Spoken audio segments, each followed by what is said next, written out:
Hello and welcome everyone to today's tutorial on learning C++ from the scratch. In today's tutorial, we are going to talk about two-dimensional array in C++.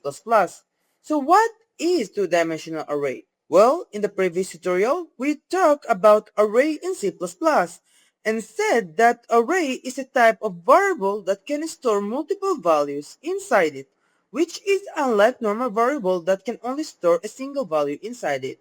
And we can do that by surrounding multiple values with curly bracket after the equal sign, as you can see over here. And also we need to put one square bracket beside the variable name. And by this way, we created an array. And actually, this type of array is also called one-dimensional array.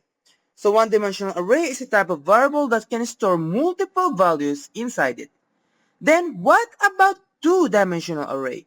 Well, two-dimensional array is a type of array that can store multiple arrays inside it. Like, the difference is one-dimensional array can store multiple values inside it. But two-dimensional array can store multiple one-dimensional array inside it. Like when we can store this first dimensional array, then this second one-dimensional array, then this third one-dimensional array inside the two-dimensional array. So let's create two-dimensional array. How can we do that? Well, simply, it's similar to one-dimensional array. We're going to name the type of the array that we want to create and then give it a name. Maybe let's say R2D. And then in one-dimensional array, we write here one square bracket only. But with two-dimensional array, we need to write two square bracket beside our variable name. And then after the equal sign, we are going to open and close a curly bracket. So what we are going to store inside this curly bracket is one-dimensional array. Like we can store this first one-dimensional array over here, copy paste, and then comma, and then store another one-dimensional array, which is the second one, and maybe the third one as well. So let's copy this one.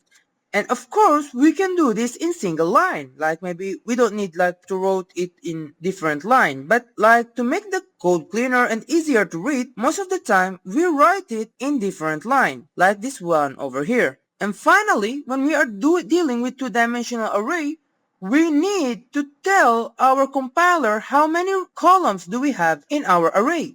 So let's start counting how many columns do we have.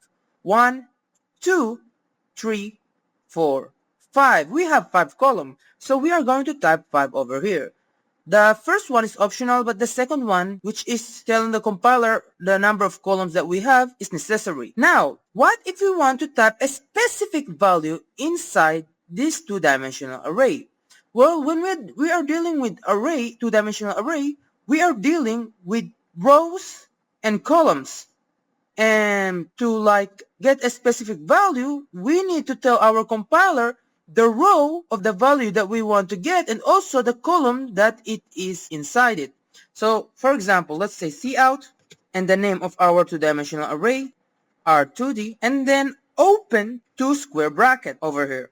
Now, first of all, the first is square bracket over here. Tell the compiler which row do we want to access inside our array. So for example, if we want to print the number 65, what is the index of this row? Well, when we are dealing with index, we start counting with 0, not with 1. So let's start counting. Index 0, index 1. So the index of this row is 1. So we are going to type 1 over here. And the second bracket tell our compiler which column index the value that we want to print are inside it. In this case, let's start counting 0, 1, 2, 3. So the index of the column of this value is 3. Now, let's type 3 over here. And now let's try to run our program. Will it print 65 or not? Well, as you can see, it printed number 65 successfully. So that is two-dimensional array. Two-dimensional array is a type of variable that can store multiple one-dimensional array inside it. But one-dimensional array can store multiple single values inside it. Well, now, what about if we want to print all the values inside this two-dimensional array? Well, commonly, what we could do is print all the values one by one. Like for example, if we want to print the first row values, like all these 5 values inside the first row, we are going to say array 2D 0, 0. So 0, the first 0, tell our compiler which row do we want to access, which is in this case this row over here. And then the second 0, tell our compiler which column do we want to access. So the first row and the first column. So it will be 98. The second one also do the same thing. So first row, but this time instead of index 0, we want to access the index 1. So it will print 44. The third one, we're still in the first row, but we will change only the column, first row. But this time, we are going to jump to the next column. It's still first row, but we are only going to change again the column. So all of these 5 line of code only deal with the first row. Because as you can see, the first square bracket contains the number 0, which indicate the first row. Then the second one over here will deal all with the second row. As you can see, the first square bracket all have 1, and the index of the second row is 1. But we are only going to change the second square bracket value so that in each line we are going to print the different value inside our row. And finally, the third block of code over here, we are going to deal with the third row, which have the index 2, as you can see over here. And then we are going to print all the values inside our array. So if you try to run our program, as you can see, we print our to the array values without any problem. And of course, in each row, we put an end line so that after we finish the first row, we are going to jump to the second line. But if we didn't do that, what you will notice is that all the rows will be printed all in one line. As you can see over here, all of the values are printed in one line. So the end line is for us to print it or each row in different line. Now, as you can see or imagine, this is already going to take us a lot of time, especially if we have more rows over here. And we discussed before that for us to print one-dimensional array in a faster way, we were using for loop. So we can turn this into for loop like we did with one-dimensional array, as you can see over here. So in this for loop over here, what we are going to do is that we are only going to print all the first row value because 0 is fixed over here. But what will change is the second value, which is j, where in this for loop, j value will start with 0. So it will print the number 98, 0, 0. Then in the second loop, it will be 1. So the second time, our loop will print the number 44. And in the third loop, it will be 2. In the fourth loop, it will be 3. And in the fifth loop, it will be 4, which will print the number 76, and will stop after reaching the number 4. And we can do the same thing for the second block and the third block. So let's copy this over here.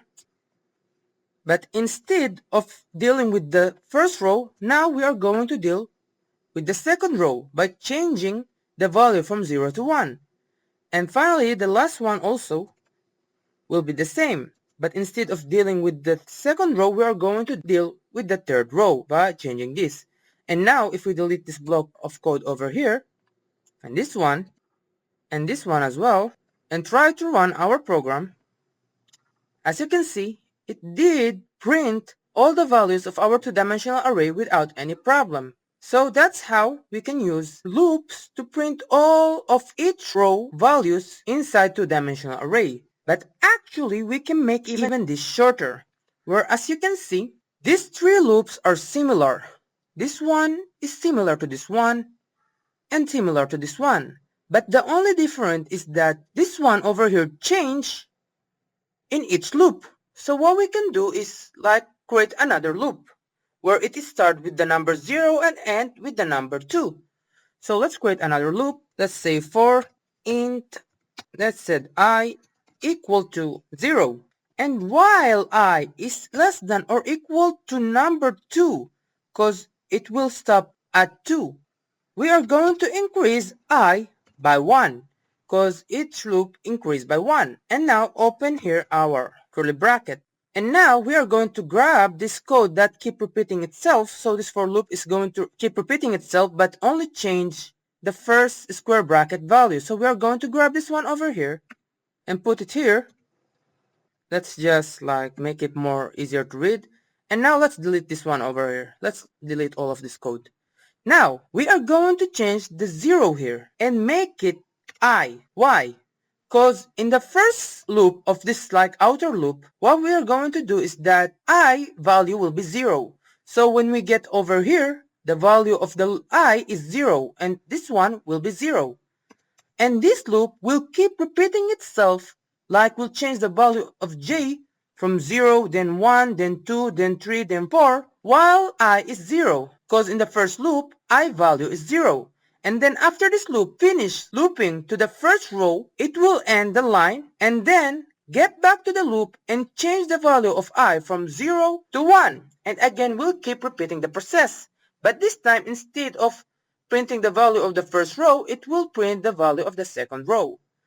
And then, after it finished printing the value of the second row and ending its line, it will change the value of I from 1 to 2. And then, this loop will keep printing all the row with index 2 values. So it will say 0, 1, 2, 3, 4. And so that is why we are going to change the value here from I, because I will change in its loop. So now let's try to run our program. As you can see, this loop is working properly without any problem. And actually, when we are using loop inside another loop, we are calling this type of loop nested loop. So if we are dealing with one-dimensional array, we only need a normal for loop. But when we are dealing with two-dimensional array and want to print all the value of two-dimensional array, we are most of the time going to need nested for loop. And of course, we can also change the value of any number inside this two-dimensional array. Like for example, if we want to change this number 98, we need first to find its index, like the row index. So let's start counting 0, 1, 2. So 98 belongs to index 2, and then let's find its column index, 0, 1, 2, 3. So now if we want to access it, we are going to say R2D, it belongs to the row 2, the index of its row is 2, and its column index is, as we said before, 0, 1, 2, 3. So we're going to say 3. And now we can change its value to something different. Maybe let's set 77. And now let's see, if we print our two-dimensional array value, what will be the value of the third row? As you can see over here, we change it. This 98 changed to 77. So we can also update it similarly as we did with one-dimensional array, but we only need 2 square bracket instead of 1 square bracket. So now, let's try to visualize this nested for loop over here and see how does it work step by step. So first, our program are going to hit this outer for loop over here. And then it will hit the second for loop over here. And this second for loop is actually inside this outer for loop over here. So when we enter the outer for loop for the first time, this inner for loop will loop 5 times. So you can imagine it this way. We have this outer for loop which will loop 3 times. And in each loop of the outer loop, the inner for loop will loop 5 times. So when we are in loop 1, we mean that we are inside the first row. And when we are in loop 2, we mean that we are inside the second row. And when we are in loop 3, we mean that we are in the third row of our two-dimensional array. But that loop inside the outer loop indicates in which column are we. So loop 1 here means that we are in the first column. Loop 2 means that we are in the second column, and so on. So when we say that we are in the loop 1 of the outer loop and we are in the loop 3 of the inner loop, we mean that we are in the first row, third column. So we are going to print or output the value of the third column value in the first row. So all of the 5 values of the first row will be printed with this first 5 loop over here, and this second 5 loops will print the second row values, and this third 5 loops over here will print the third row values. So as a result, we are going to have 15 values that will be printed with this loop over here. So let's get back into our code over here. Now, inside our inner loop over here, the code that will be repeated 5 times is this code over here.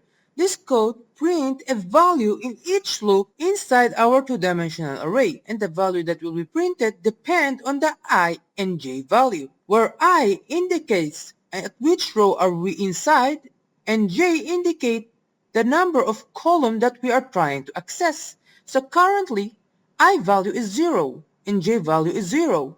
So the value that have a row equal to 0 and j equal to 0 is 98. So it will print the number 98. And then after this loop end, it will increase j value by 1. So it will jump from 0 to 1. And then we'll print the value of a two-dimensional array that have a row equal to 0 but j equal to 1, which is number 44. And as you can see over here, we have a space where each time we print the value, we add a space after it so that the values don't stick together when we print them. So next, we are going to increase j value again by 1, and it will jump to the third column over here, and we'll print the value inside it. And again, we are going to print the process until j become 5. And when j become 5, our loop will stop. Why? Because the condition is not true anymore. 5 is not less than or equal to 4. It is bigger than 4. And when this condition become false, we are going to get out of this loop and then print the end line. End line means that anything come after this one will be printed in another line. So now that was only the first loop of the outer loop. Now we get into our second loop of the outer loop.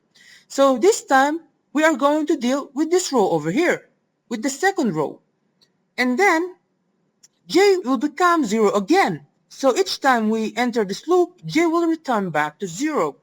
And then we are going to print all the values of this row over here. So I is equal to 1, j is equal to 0, so it will be number 68. So we are going to print number 68. Now j will increase to 1, so we're going to print 93, then 99, then 65, then 15. And then our condition will become false again because j, which is 5, is not less than or equal to 4, and we are going to break out of our loop and our line over here. And then we are going to increase I value from 1 to 2, which means that we jump to our third row over here. And now j will become 0 again, and we are going to print the value inside our two-dimensional array that have a row equal to 2 but j equal to 0, which is 100 to 0. And then we are going to increase j by 1, and now we are going to print 44, and then 87, and then 98, and finally we are going to print 87.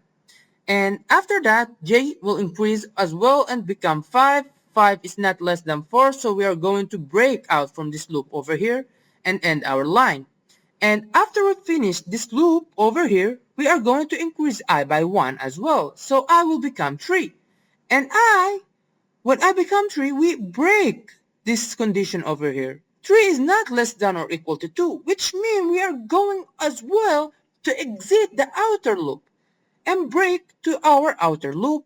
And at this moment, we already printed all the two-dimensional array value over here. So that's how our two-dimensional array work and how we printed its value step by step. I wish that was clear. And thank you very much for watching, and see you next time.